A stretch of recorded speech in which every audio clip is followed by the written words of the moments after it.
Good morning, good afternoon, and good evening to wherever it is in the world you are streaming here on Twitter, as well as those of you on YouTube. Happy Monday, 3:18 p.m. Pacific time, here in the beautiful West Side of Los Angeles, California.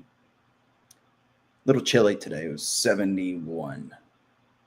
71. It was 75 over the weekend, so got my long sleeve t-shirt on. Little chilly out there. Just want to be all bundled up. It is the heart of winter. Allow the Noti Gang a couple of moments to get their notification and join today's show.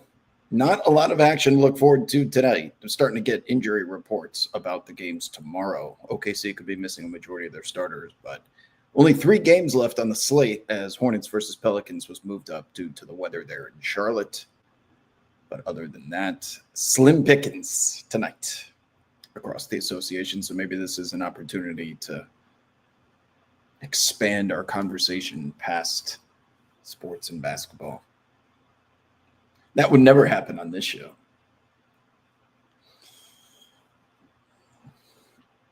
Well, how do you do? What's up, Helwick? What's up, Danny? It's hot in Boulder City. You live in Boulder City? I used to go to that park to see the long. What's the name of the park that has the Rams? Or the sheep, long-horned sheep, technically, even though they look like rams. There's a park southeast of what most people think is downtown Los Angeles, the Strip, the center of Las Vegas. Jesus, I can't talk. The Strip of Las Vegas. If you go about 30 to 35 minutes southeast, there's a park that is known for having longhorned sheep that will just sit there and chill with you. And I have videos to prove it. Giant ass rams, giant rams will just lay in the grass about, if you're on, let's say you're on a blanket reading a book or something, you could get within 6 feet or so. Once you start getting within 5, 4, they go like this. Like, don't you dare think you're coming over here to pet me. Don't you dare. You can get within about 6 feet before they get startled. But they will just walk right through everyone. They'll walk through the parking lot. Again, if I knew I was going to be having this conversation, I would have loaded the videos to show you. But you get out of your car and there's a gigantic ram standing about 4.5 feet off the ground with massive rack of horns, just like looking at you and just walking right by. And I find it so encouraging that human beings can be trusted to just exist amongst these creatures like they do in Boulder City.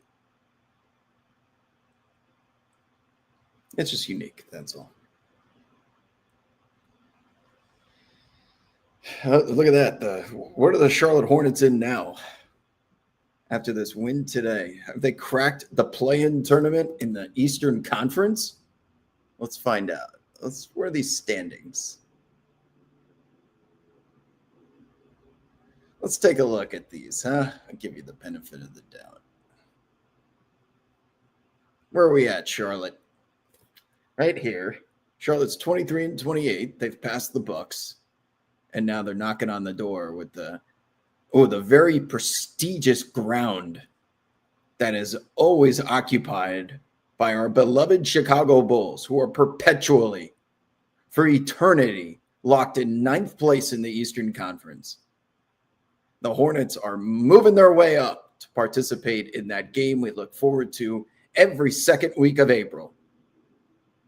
Bulls versus Heat. Bulls versus Raptors. Bulls versus Hawks. Maybe this year it's going to be Bulls versus Hornets. But yeah, playing well. Good job. 23-28. And playing good basketball as of late. Starting lineup. I mean, when you get to play the Pelicans, certainly a benefit. But yeah. Sixers Gunner says, I'm watching from Australia. Are you from Melbourne by any chance? I hope you're from Melbourne, because after watching the Australian Open, I want to go now. It looks so much fun. Melbourne in the summer looks like a fantastic place. And the temperature swings of it getting to like 100, and then the first serve of the finals match, it was 52 Fahrenheit. It's just so far away. You live in like the corner of the world. Every flight from Australia to any other part of the world is like minimum 8 hours. Minimum. When am I coming to the No Name Saloon? I usually go every September, but I heard you guys don't even have snow on the ground up there. I saw an overhead view from Midway, and there's no snow on the ground. Someone was at Deer Valley, and they said they could see the golf course from the chairlift. That's not great. It's not great for the economy there, and it's definitely not great for all of us on the West Coast that rely on the Colorado-Utah snowpacks to provide us all of our water.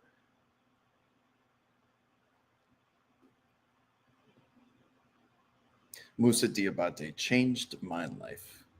You know, did you know Musa is number 2 in the NBA in offensive rebounding percentage?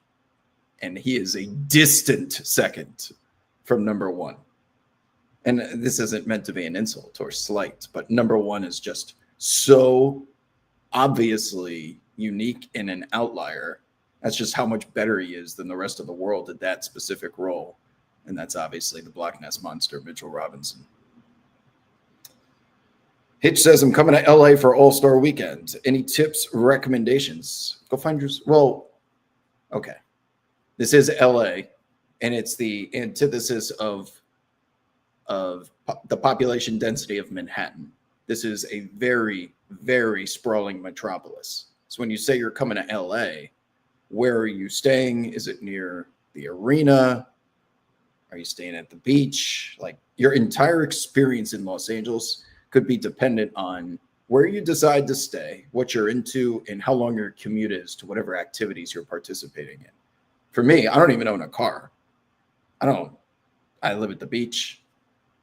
Everything is perfect here. I don't have to commute to work. So my experience is a lot different than someone who has to sit on the 405 for 2 hours and you get involved in one of the police chases that I stream. So my tips and recommendations would be stay near wherever it is that you are going out and showing up for.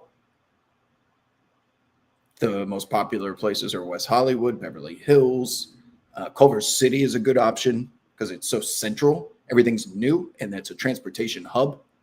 Or you could come to the beach. It just may take you, if you need to get downtown and stuff. I don't know if I would stay on the west side. And just eat some Mexican food, man. There's food trucks everywhere made by real, authentic Mexicans, too. This city, get the Mexican food. Delicious. All like family-run businesses, too. You feel so good supporting those. I love nothing more than like a local. It's the best food truck here is a food truck called La Fortaleza. And it's like a family inside. And you just want to support them because first of all, the food's amazing. And they're just grinding, like making food. And their kids love it too. And it's their little business that's doing well. It's just hard not to be attracted to use them for your eating, restauranting, social needs, right? As opposed to like a chain. Right? Can we chill with the Hornets until they get to 500? It's the Eastern Conference we're talking about here. It's been 10 years since, okay. He says it's been 10 years since the Hornets have won 7 in a row. I'm not worried about 500 right now. Just vibes. That's fair. You're entitled to be. You are granted permission to feel good about your team. Oh, Danny, you said they most certainly do not give a hoot. The Longhorn Sheep. Yes. A fun little day trip. If you go to Las Vegas and you get sick of the Strip and you want to, most people will go to Hoover Dam. They'll go to the Grand Canyon. If you're looking for something that's free and fun, if you can find your way down to Boulder City and go to this park, just go to Google and type in Ram Park or Longhorn. It's right next to Lake Mead. And you just chill in the park and there will be giant rams everywhere. Let's see. This guy's screen name is Go Bear to China. So I'm going to take whatever he's about to say with a grain of salt. Wob, what are the Wolves championship odds if they somehow land Giannis? Gobert can stay in Minnesota and not be in China yet. Well, how else are you getting? Who are you trading? Randall? What does that trade even look like? Are you going to make me pull up? Let me take a look at this. Minnesota Timberwolves salaries. There's no way. They can't aggregate contracts either. So considering Giannis makes 52, I need my Hell Wikipedia to inform me of how much money he makes off the top of his head. But it's got to be Randall to get to Giannis's $50-ish million is going to require Randall, DiVincenzo, and a Dillingham and a bunch of picks. And you're going to have to take back Kuzma too. That's one of the things about the Giannis trade is if they actually pull the trigger on this, whatever team is receiving Giannis, you're not only getting fleeced of every single future asset, you're also taking Kyle Kuzma. That's kind of an issue.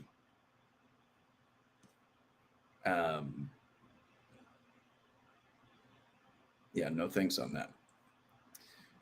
I'm starting to think the Bucks are going to be waiting until, not that I know anything, this is more of just an opinion based on people I talk to.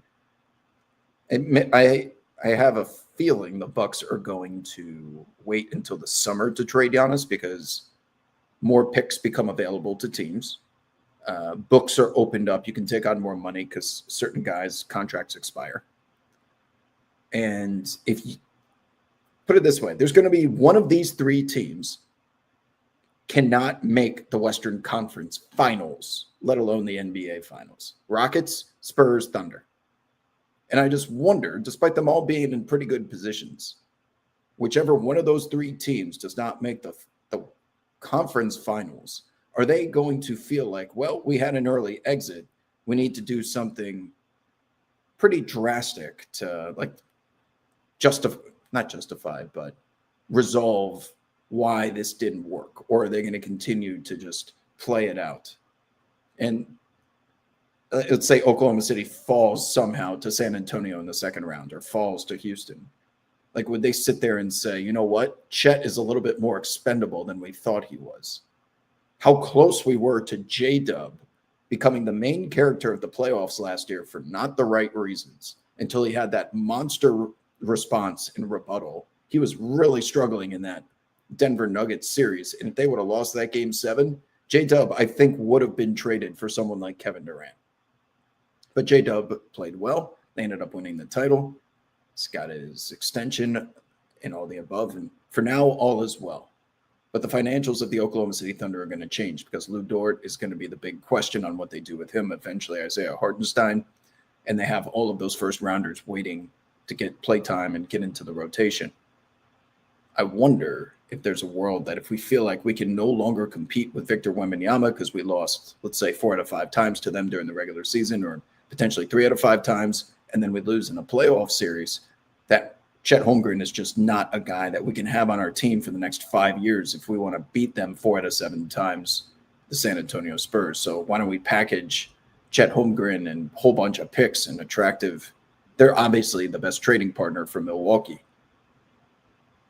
So wait until they fizzle out and don't live up to expectation. See if they want to make a move for Giannis, because if anyone out there has proven to be the real Wemby stopper, it was Giannis. That was the original rivalry before the whole Chet, the Chet heads up thing. Like, Giannis went to battle with Wemby so many times. One of the few humans on this planet that can't be like out-muscled, shot over the top, is willing to meet him at the rim. Giannis has the bulk. He's got the length.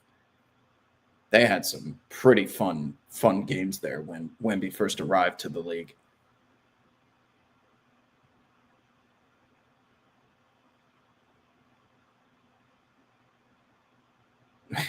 We can't disrupt the Hawks, Heat, Bulls play-in alliance. And those three teams, it should be their invitational. Let's call it the HHB, HHB Invitational, Hawks, Heat, and Bulls. The play-in tournament. The play-in tournament in the West is usually a lot of fun. We've seen John Morant there against Steph Curry. We've seen the Lakers. Because the West is so stacked. Those Eastern Conference games are so bad. Those teams are so bad. Listen, I don't mean this disrespectfully, Hornets historian, because you know who's rooting for you guys to make the playoffs, especially as a 7 seed? Me. Pistons fans, Knicks fans would love to see you guys run it up. We'll see you at the Garden.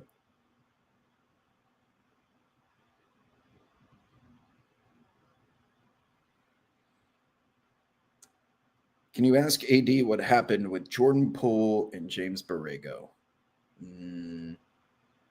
I can't say anything because you guys will know. Antonio told me. So no, I cannot. Sorry. That one, I do have that situation, not the two of them. I have enough knowledge of what's going on there that unfortunately I can't say that right now, especially during trade deadline. But it's no secret that Jordan Poole has been put onto the trade block. So that should tell you everything you need to know. Oh, Sixers Gunner says, I'm not from Melbourne, but I am in Melbourne right now. And I went to round 3 of the Australian Open and saw Medvedev come back from 2-0 down. How was the atmosphere inside of the stadium? Is it worth the price of admission? Did you feel fulfilled in your purchase, like it was worth it? Or can you just sit outside like at Wimbledon and watch a big screen and get a similar type of feel?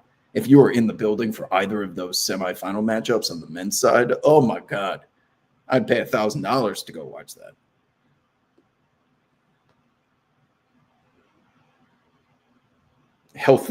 Joe says, healthy Steven Adams is on par with Mitchell Robinson. Maybe statistically it's close.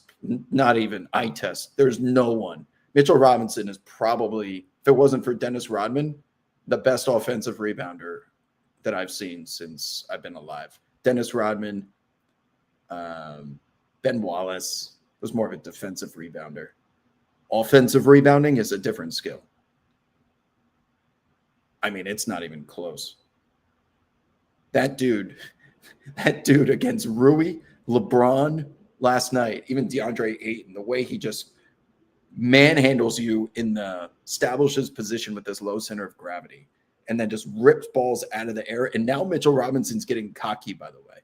He's getting cocky when he gets his offensive rebound. He dishes it to the corner where obviously someone's going to be wide open, Mikal or Landry Shamet. It's Jalen Brunson and OG at the top of the key. He tosses it one-handed, and then he just walks away, turning his back like he's Steph Curry shooting a 3 because he's so cocky. He knows, he's got that one. Mitchell Robinson has created more threes off of second chance opportunities than some teams combined. Like it is a generational performance from a guy who plays 20-ish minutes. Oh, at least Jaren Jackson Jr. is playing tonight. Just got that official word in for Memphis. If you're looking for action tonight, here it is. These 3 games, at least Jaren Jackson, Grizzlies catching 7.5. And you know what? I actually don't hate this pick right here. If anyone out there is looking to bet on something tonight. This is the second time these two teams have played. It's a baseball series in Memphis. It's very difficult, as the Heat and Bulls showed us this weekend, to beat the same team twice by a lot of points in the same building, especially if Jaren Jackson Jr. is going to be available. So I'm looking at right here, Grizzlies plus 7.5. You could probably catch an 8 here on Profit X2. Let's see. 8 is, get yourself some 8. Memphis plus 8 at just minus 109. Best odds on the market right there. Let me click that so anyone on the screen knows. Okay, where were we? Beach cities of the move. Yeah, Playa Vista is gorgeous. We've had a little issue here on the west side that because they've been doing some construction over by the creek, Bellona Creek, the coyotes have scattered and they're starting to come up into very residential portions of the west side, all the way up to not as far as Santa Monica, but there's coyotes and there's a lot of people with dogs here. You don't have to worry about coyotes if you're human, but coyotes have been seen running around the footbridges.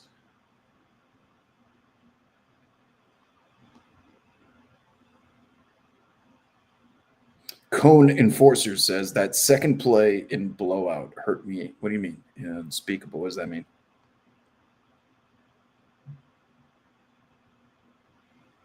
Oh, Hellwick's got LA Rex. Go to Fat Sal's on Venice Beach. Yeah, that place is okay.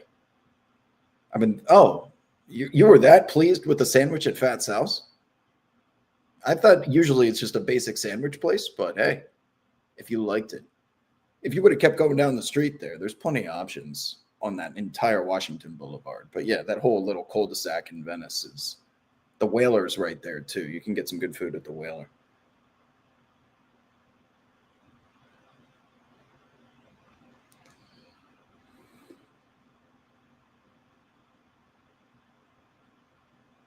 Phil, hey, is in the chat asking, what's the deal with players being listed out with an illness, but still being present on the bench in street clothes around the team during the game? Is there a particular team that this happens often with? I can name one. You got to understand, when these franchises decide it's time to tank, everyone is going to get the flu. It's flu season still. It's winter time. And if it's so much as the sniffles, how is the NBA going to say that you're lying about them being sick? Are they going to COVID test them? Are they going to virus test them on the spot? I don't even think they're allowed to do that. This little piece of hair is pissing me off, by the way. Give me a second. Why is it sticking up? I need a haircut. Look at this shit. Where does calic come from? Anyway. So about the losing. This is why. So, for example, you see on the screen here, Washington sitting at 13 and 35, protected 1 through 8. Portland protected 1 through 14. This Philadelphia pick used to be protected. A lot of these teams, Utah is obviously the main culprit here, protected 1 through 8. So some of these teams need to get conveniently sick often to make sure that your former All-Star and most improved player candidate are not winning too many games for you guys. And the best way to do that is say, hey, you look a little blue in the gills today. You sure you want to play? We'll give you the night off. You want the night off? We'll give you the night off. All right, let's take the night off. And then you see in parentheses, illness or injury management or load management, so that they can put out lineups which don't have as good of a chance winning games. And when you're trying to sit here on a 1 through 8 protection, knowing how stacked this draft is, the answer to your question, Phil, is why do players who are sick show up to the game in street clothes and look completely fine? Go to this website and here's every medical diagnosis that you need. Brooklyn too. Like Brooklyn, you're going to be seeing the Claxtons, the Cam Thomases, Michael Porter Jr.'s. They are going to be sicker than an ICU patient for the next 2 months. Illness, illness, illness, illness, illness, illness. Just get used to hearing that word. Illness is going to be going around with anybody who can help contribute to victories for these teams you see on the screen right now. Just welcome to the NBA, man.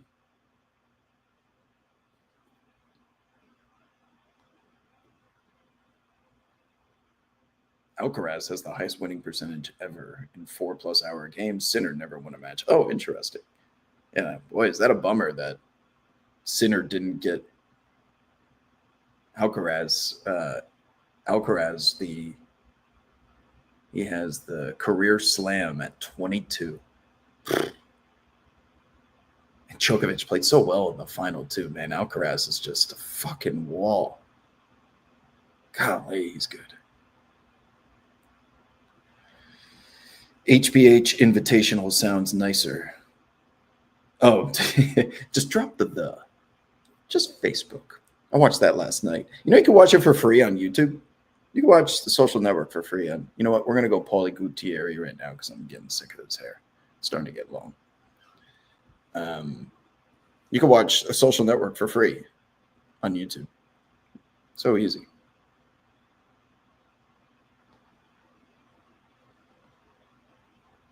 Didn't Pat create a huge real estate portfolio? I don't know what you're talking about. Steve says I love watching those Friday night Heat Bulls games on ESPN every April, and the Heat win every time. That was DR DeRozan.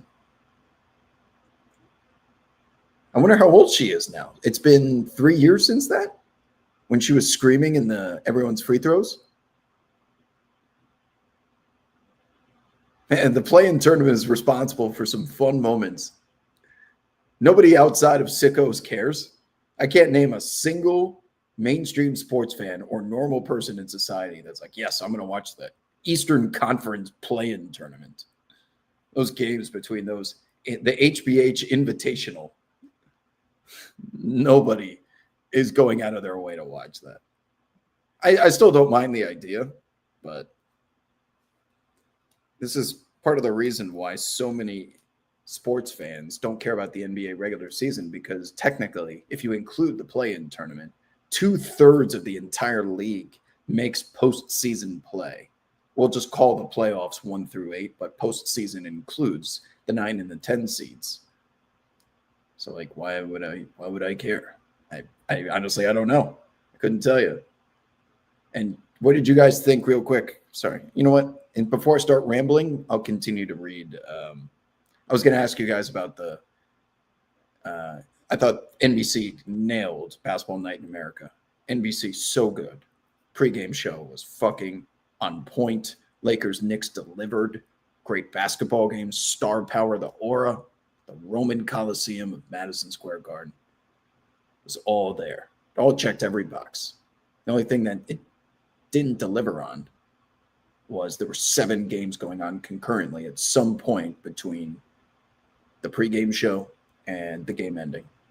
So you have fans watching, attending, reporters analyzing, discourse and conversation and analysis is going to be fractured. I think it needs to be a standalone product. And if the NFL and MLB can figure it out, so can the NBA. I don't want to hear the real reasons why.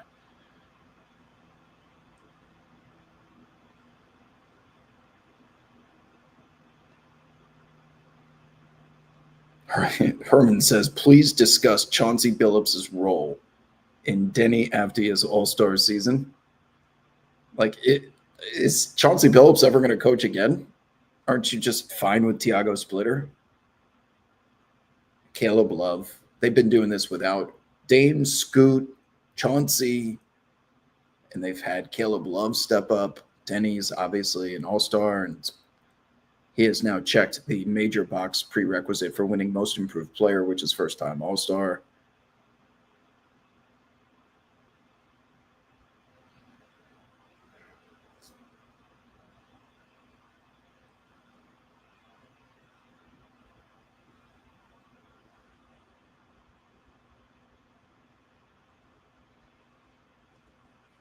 Sixer says, I think the biggest reason the money was worth it was that you get so much more. Oh, this is about going to the Australian Open.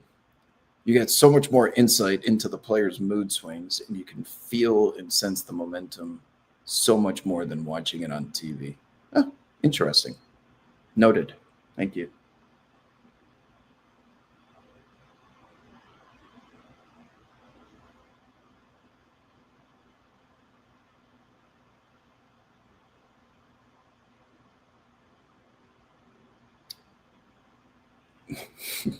There you go. Helwick, you should trademark that. Instead of the Utah Jazz, the Flutah Jazz. That will be I'm willing to bet right now. I wish ProfitX could pull up a little specials tab up here if you're watching this, someone at the company. Find a way to give us an NBA special on how many games a Utah Jazz player is going to miss from this point forward due to illness. Larry Markkinen's been sick for the last month. Like that. And then he shows up for the nationally televised game because he had to. He plays once or twice, and then he's going to disappear for a couple of weeks. Keontae, all of a sudden, is starting to get a little sore, starting to get a little sick. Well, I'd be pissed off, by the way, because he's got a chance at most improved player. Man, they got them boys sitting, though. The problem is they have the 8th best record or 8th worst record. That's not very good if you're trying to tank. You need to start losing like pronto.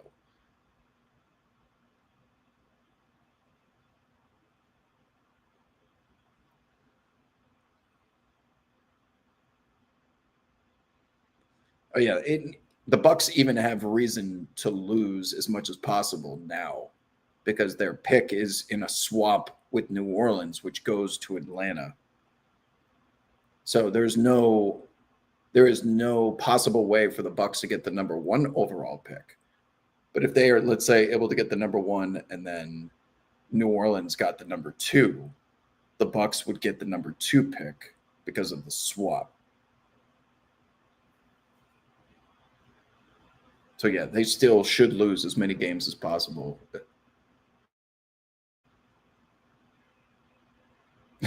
The Jazz are trying so hard and they're not even in the top 5.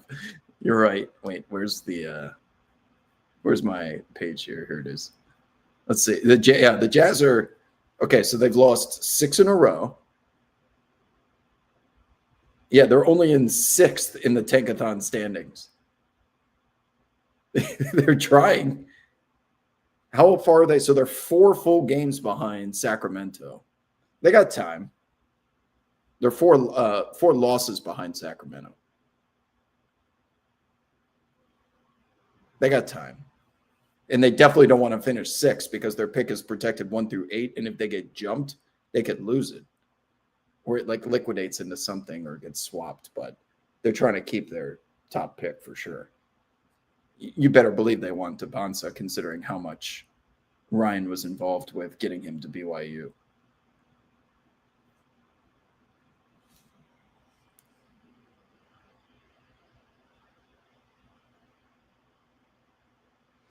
Logan says, I can't believe Dillon Brooks, the one guy who is probably begging to become an all-star, doesn't make the team as unfortunate. Would have loved to see some spice to the game.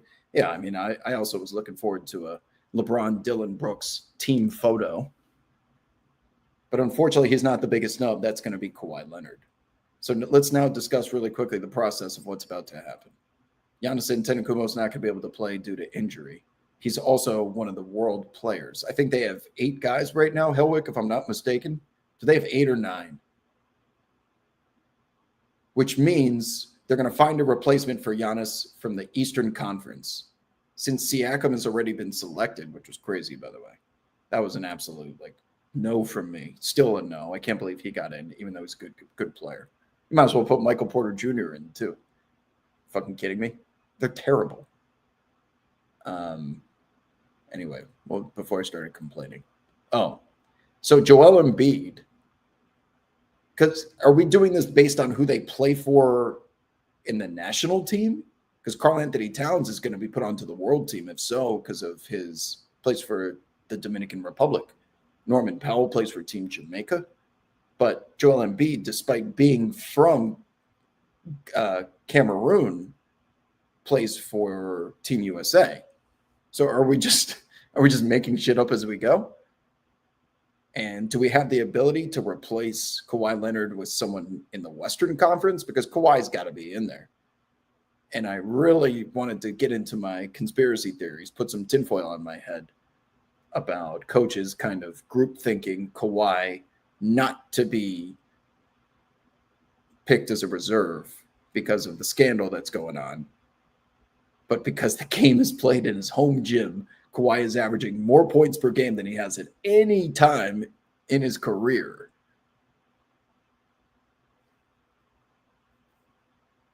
Doesn't feel right that he's not in the game.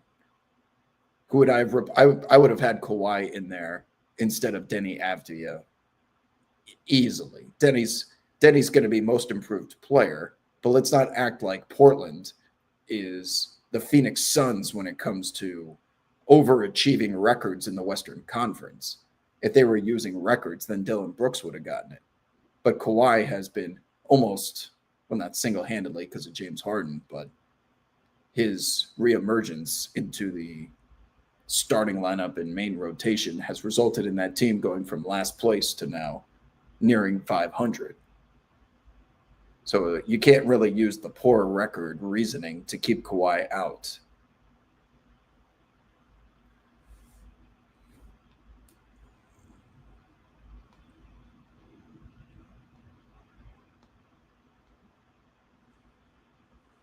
I wonder what type of influence did the league have over the coaches in making sure Kawhi Leonard was not picked? Because they're going to have no representation in their home gym, Harden or Kawhi. And you can make the case that both could have been all-stars because Harden's having a pretty decent season too. Kawhi is like, that's an obvious selection. I can't think of a single reason. He's played in a lot of games too, especially for Kawhi. And those home players always get the nod. They always get the benefit of the doubt. What is it that the coaches conspired? What is it that what were they up to? Did they all just vote LeBron with that last pick? I don't know.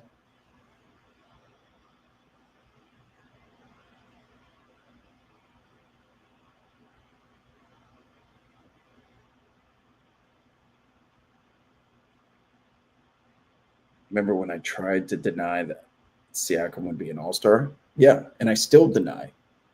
Just because he got in doesn't mean it's right. He should not be an all-star.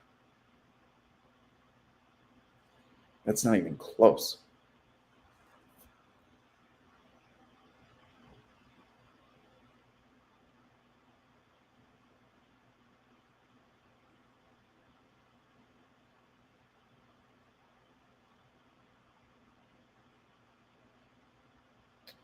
What else? Sorry, I'm just scrolling some of the comments.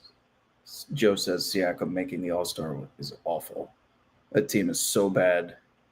It's not even lighting the league on fire. It's not even the best version of Siakam. It's a decent version. He's still a very good player, but let's not act like anything he's doing this year is influencing winning. That was a pure East Stinks brand name on the back of the jersey decision. Yeah, and I will agree. The Norm Powell pick, that should have been Bam. But because they're trying to fill out I wonder if the coaches were receiving some consultation from Midtown Manhattan and Secaucus about if it's 50-50, we hope you consider this candidate so that our idea of world versus USA can come to fruition. Because Bam plays for Team USA. If Siakam didn't make it, and I don't know who else they would have picked, even if you replaced him with Porter Jr. just for a hypothetical. Like, you don't have enough players to fill up the world roster, and then this is going to make no sense. It makes no sense anyway, and the players are still not going to care. But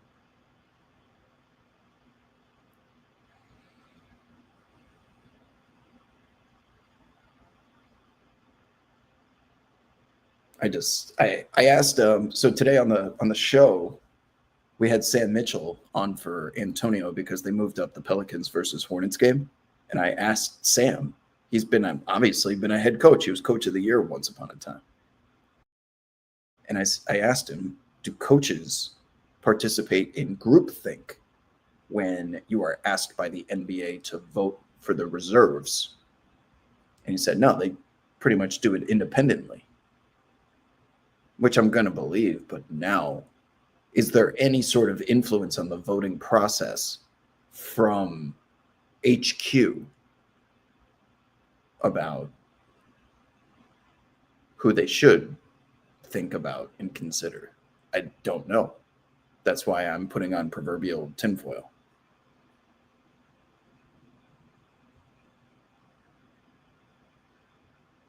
Did I recognize any courtside celebrities at the Knicks game? What do you mean? There was Spike, Tracy, Ben Stiller.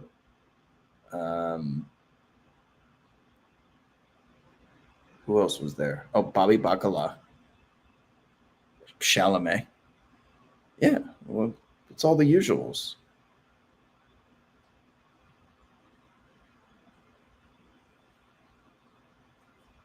Who would I rather sit beside at MSG, Larry David or Chalamet? I'm not usually one that wants to sit with the Zoomer, but because Chalamet knows so much ball, I feel like that would be an enjoyable experience. But how do you not say Larry David?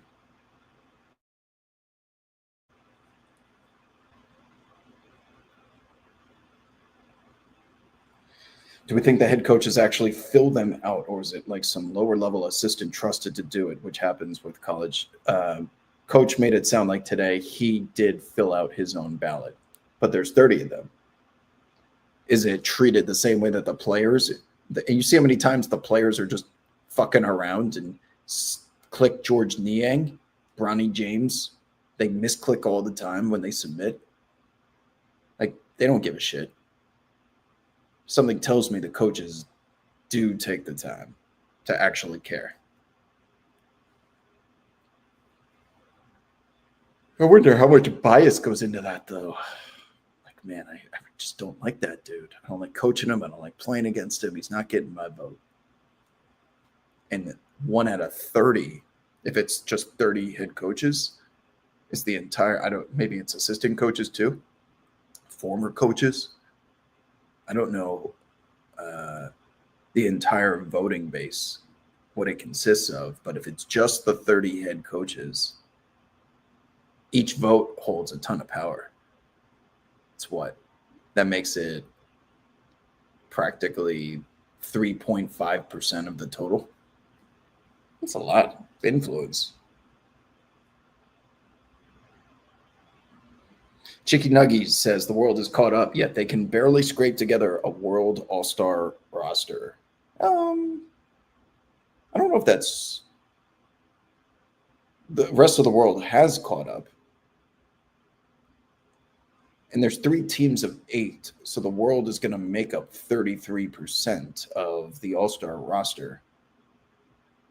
And there's certainly plenty of guys that are mainstays in rotations now, international players. But perhaps the star power is still a very, very American.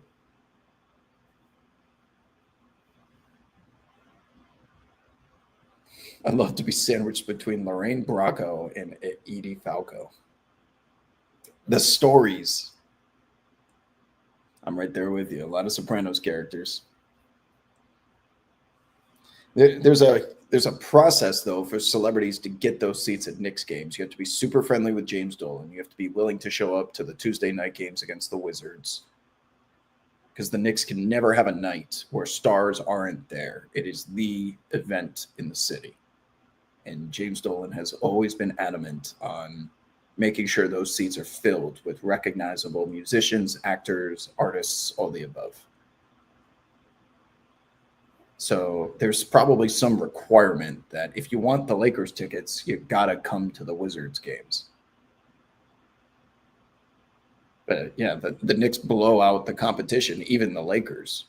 Unless the Lakers are like Christmas Day or Sunday Showcase, they're not pulling the same celebrities courtside the Knicks are for the C and D tier games. Is Jack Nicholson alive, by the way? I feel like he's super sick. I haven't seen him in forever. Is he still? I don't know, but I assume since he's not sitting courtside, things are not well.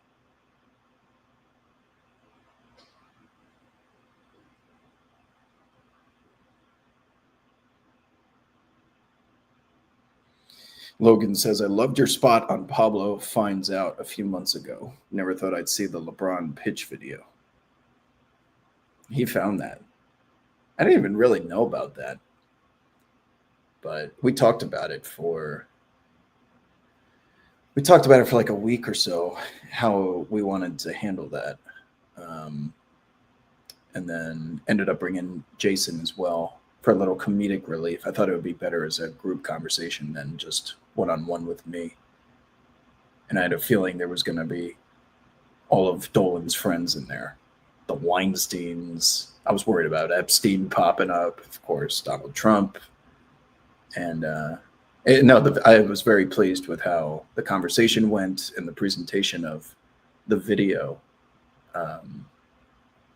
We watched it for I think the episode of Pablo Torre Finds Out went about 45 minutes to an hour. We spent about an hour and a half, and then they took the best parts from it. But I was just talking to him yesterday about a different story too, that I'm a little hesitant because it's the topic obviously revolves around the suspension of Paul George.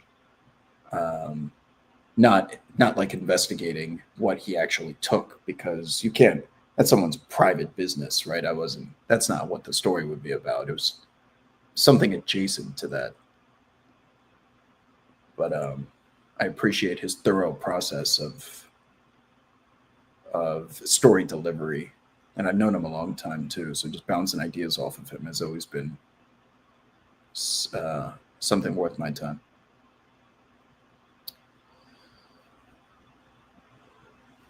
Geo says Drewski was there, though he doesn't go to games. I mean, he's popular, but he doesn't count as one of those consistent New York Gen X celebrities. You got to be from like Curb Your Enthusiasm, Sopranos, one of Dolan's like musician friends. There's a very tight knit fraternity. I'm sure Drewski just got tickets from Spike Lee because they were sitting next to each other. He was with that OnlyFans person.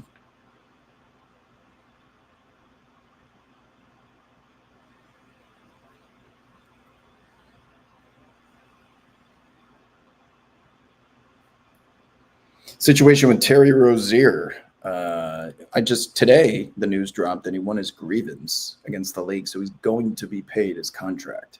I was curious, can Terry Rozier's deal be included in a potential Giannis transaction if it's held up in litigation and such? It feels like it shouldn't, but I think it is accessible.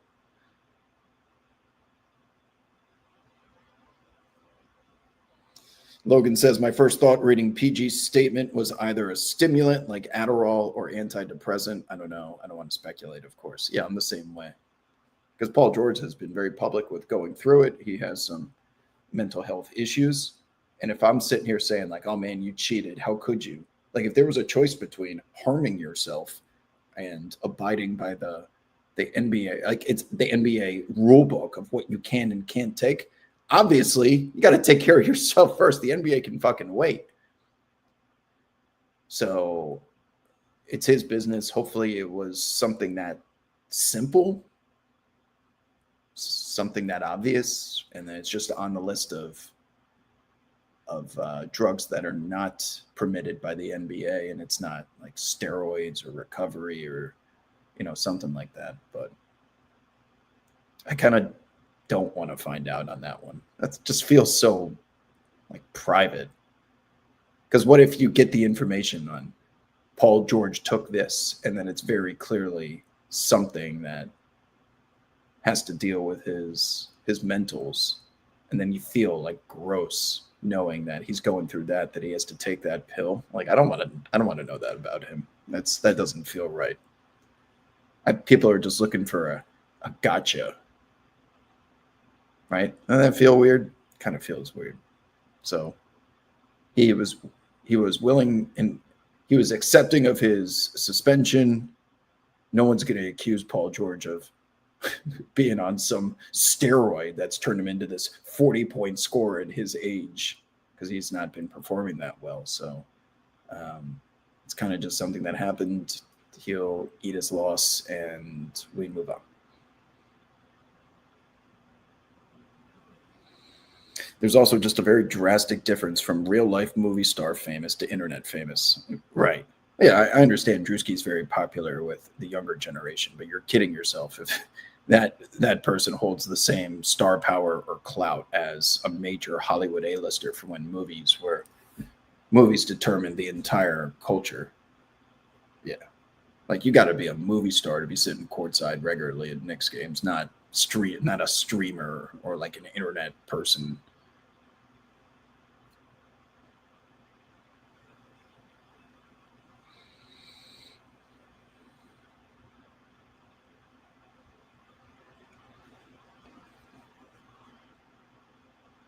Right. No, you know what? Is probably like take your time all coming back because the tax relief they get from it. If there was any real conspiracy, it's hey, let's test Paul George so that we don't need him in the lineup anymore because he's not playing well, and we can save $5 million if he tests positive for some. You should nudge NBA headquarters. You should probably test. You should drug test Paul George, and then we end up saving $5 million. That would be so sick if that was actually true. It can't be, but you have franchises operating behind your back because you're making too much money, costing them so much, and we can live without you for 25 games. That would be so sick. Twisted, not sick in a good way.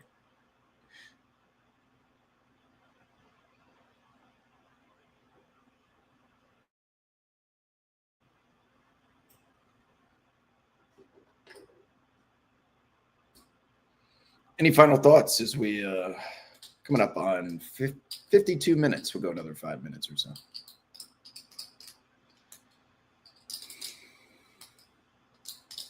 Anything else on your guys' mind? How many people are 7,700 of you?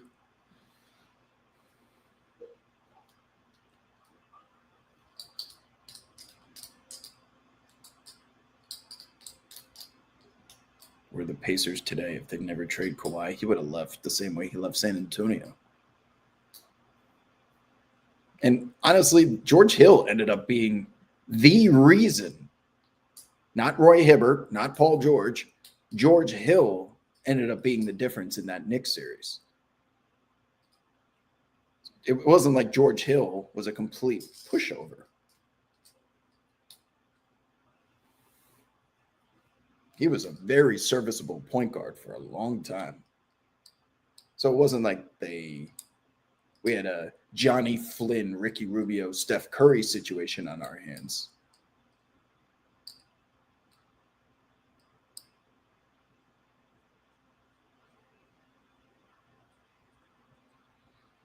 Right. That's okay. So if the coaches were conspiring together, if not they were, but if they would vote Denny, Norm, and Pascal because they all play for international FIBA teams, and it makes the whole. But like, why would the coaches care? They're just employees. If it was the NBA selecting the reserves, this would be a real conspiracy. But why do the coaches care unless they are being directed by the headquarters to do this? I don't think Adam Silver would risk the integrity of the process just so he can get his little experiment, fulfill his little experiment by making sure there's enough world players. Like they're not going to try anyway.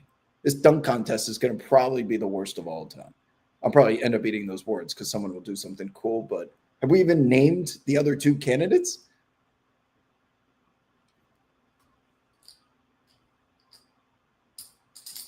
It was a win-win. Yeah. For a couple of years, George Hill, Kawhi Leonard was perceived to be a win-win trade despite Kawhi's obvious potential in San Antonio, which came to fruition very quickly. George Hill was contributing on Eastern Conference Finals teams and was the reason why they won or lost games there in the clutch. Yeah. So I think of that the same way Kings fans probably felt about the Sabonis Halliburton trade for 2-3 years. This is a wash. It most certainly was.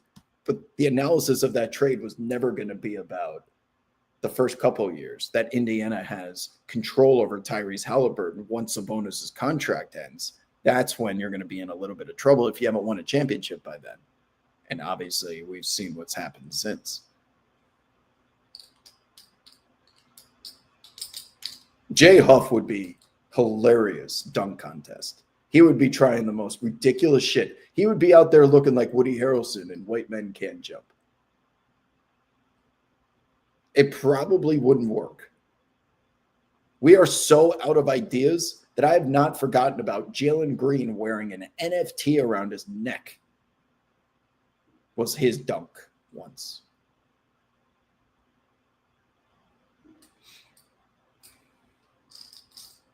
It's just all reverse dunks. It's just the most basic. After Mac McClung, no one's going to be able to execute actual like technical dunks, the scorpion dunk and the inverted inverted windmill. Mac McClung made dunking look so cool with stuff that's been done before, but he took those ingredients and he did something a little bit different. It's not those ingredients or anything unique, but someone's going to have to come up with something like gimmicky. John Collins jumping over the damn plane. Blake Griffin jumping over that Kia. Like, you're going to have to be putting on a show, and you have to make it the first time. None of this 4 or 5 time attempts at dunks. It loses its luster after missing the first.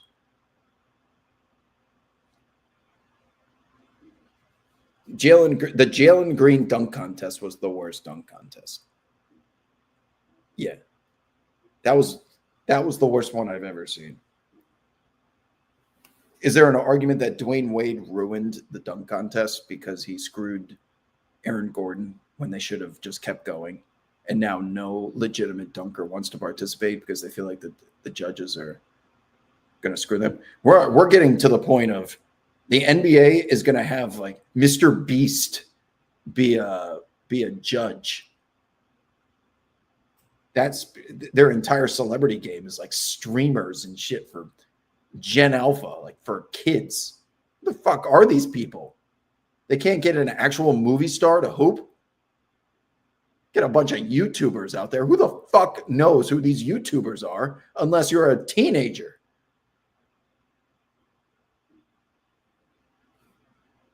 This isn't even boomer wob. This is just a statement of fact.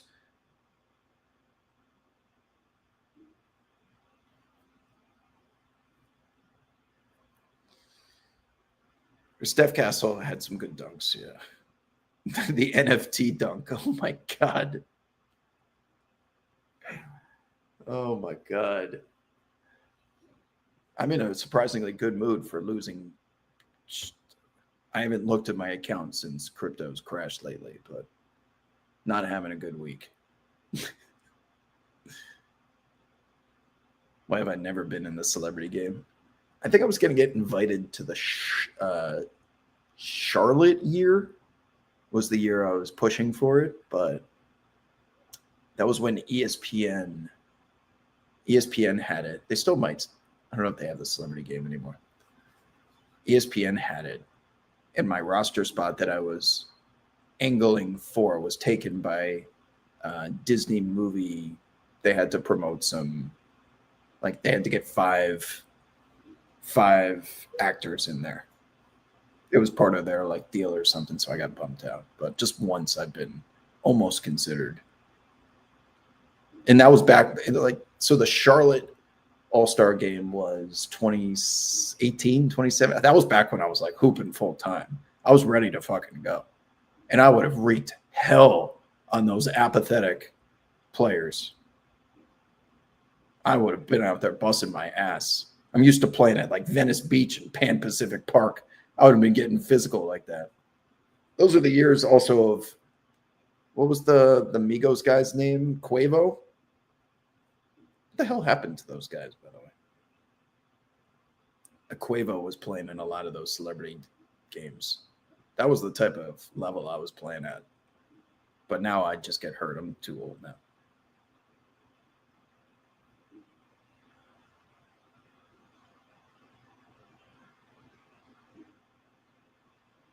Sandler would be a great one. Yes. Get Sandler into the All-Star game.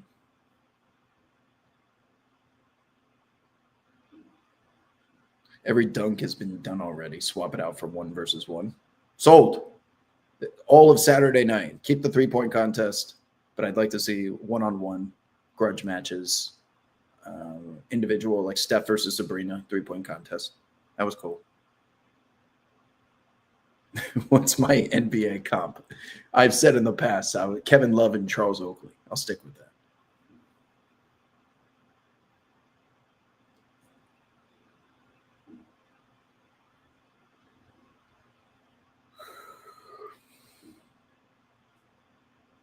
I always love the NFL players in the celebrity game. They play like Kenneth Fareed. Yeah.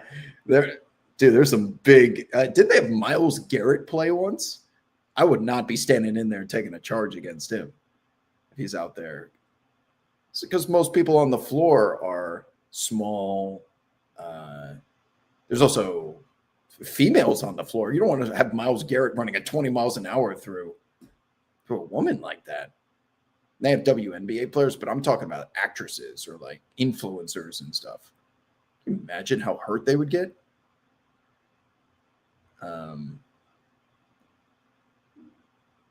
What was I saying? Micah Parsons throwing down windmills. Yeah, that's my point.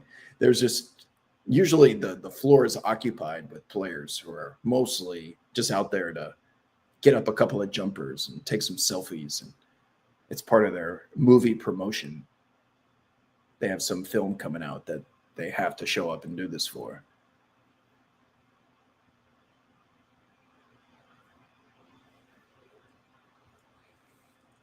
Ronnie 2K once played, didn't he?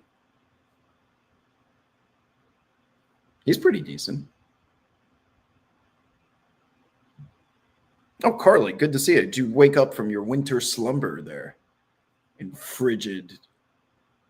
frigid Northeast? You massively improved the dunk contest simply by scoring at the end of the round instead of after each person's dunk. After the end of the round. Wait. Improve the dunk contest simply by scoring at the end of the round. How does that make sense? You're going to have to explain that one to me.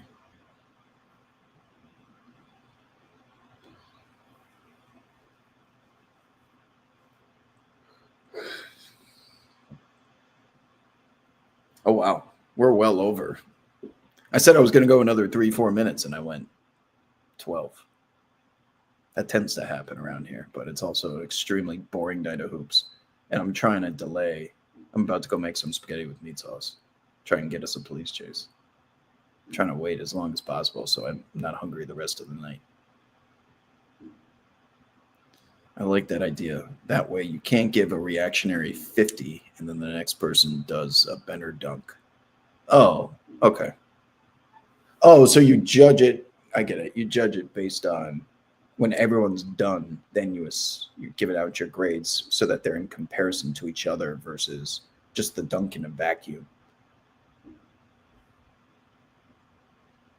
Yeah, well, they ruin it. Oh, you should never, unless it is, there are only so many dunks that are worthy of an actual 50. They give out 50s now, like they're participation trophies. Everything's a 50. You should be giving out 8s, 9s, and 8s. And then if it's kind of like 7, 8, and 9, no 10s. 10 is perfect. That's the best dunk I've ever seen. That should be a 10 because then 10 carries no weight.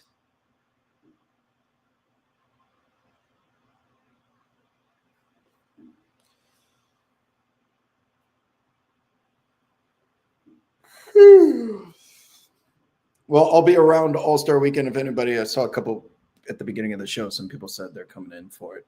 LA will be popping. This boomer, you will see stumbling around. I'm deciding what I want to do. I don't think I have to work, but you'll see me at Media Day. I may just, sometimes I just stumble into like a viral video. I got to think of a question. I usually come up with a good question to ask everybody. But I'm also, what my strangest talent is? There's something about me that in a scrum, I always find a way to make eye contact with the player and get my question off.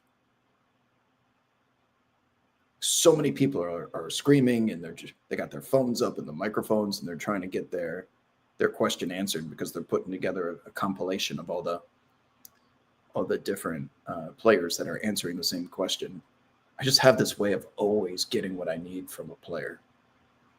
It's this get lost in my eyes, magnetic tractor beam.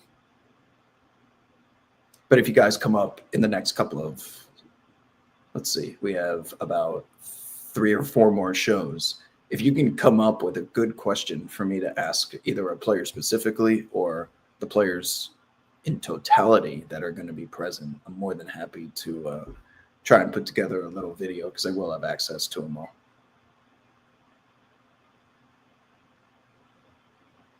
Logan says, underrated factor to the Aaron Gordon years. He nailed everything on the very first try. Facts. That's why the dunk contest was so fucking cool. Him and Zach LaVine just improving like around the world through the legs, East Bays, like reverse 180. It was nothing that they practiced. It was all just natural, and they kept going and going, and nobody was missing jump over Taco Fall, and they just didn't stop. That was so fun.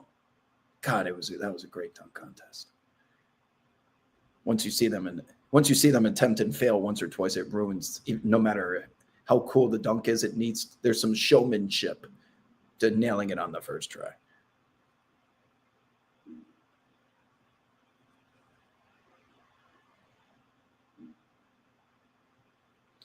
Yeah, I got plenty of relationships with. Most of my relationships with players now are off of Twitter, real life, but. So there's no other than Antonio. I don't like an active player I'm not talking to every single day, but yeah, there's plenty. I'd say there's 7 to 10 that if they saw, it would be like a handshake and a genuine conversation and catch up. Occasional DM. 7 to 10 active players.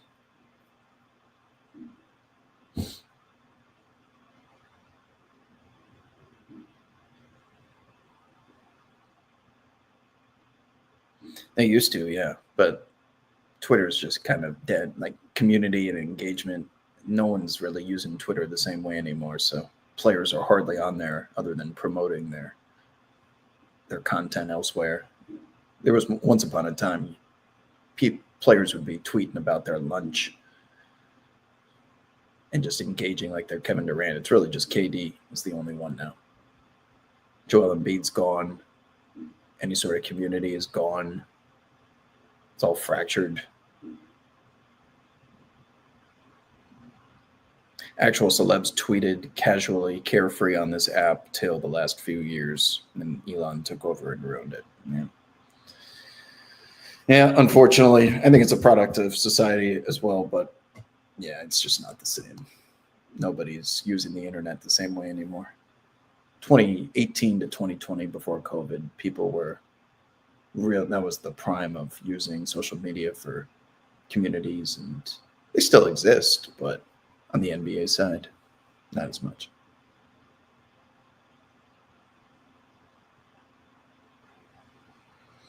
All right, people. Coach Mike, unfortunately, you just stepped in as I'm going to be ending today's show after an hour and 10 minutes. But the good news is we'll be back on Wednesday. Same time, same place, people. GG's in the chat. Thanks for hanging out. Shout out to Prophet X as always, and I will see y'all on the timeline. Deuces. RIP to you, Carly.